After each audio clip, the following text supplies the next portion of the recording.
And this is the one where we're sliding past one another.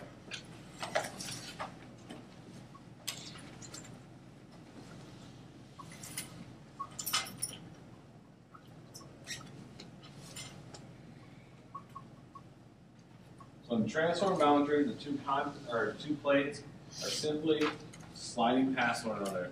For an example of this is California with the Pacific plate. Now again, something that's kind of interesting.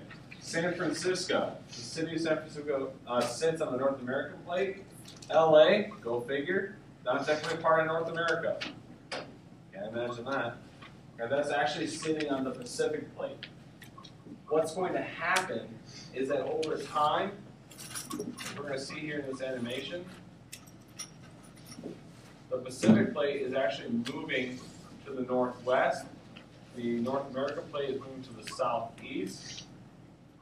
And what's happening is basically San Francisco and LA are going to move closer to one another and actually become suburbs of one another. Given enough time, they will definitely become neighboring cities.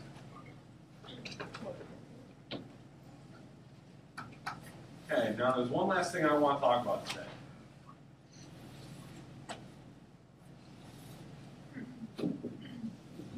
Just to kind of wrap things up, we have the convergent boundary, we have divergent,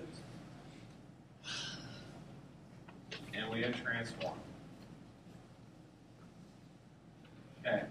I want to talk about this in terms of crustal material. Convergent boundaries destroys crust.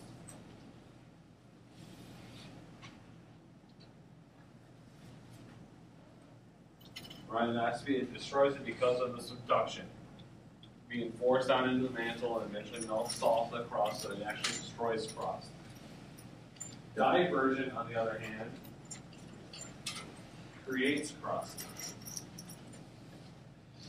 And that's where we have the magma that comes up and cools on the surface. That's brand new crust being created.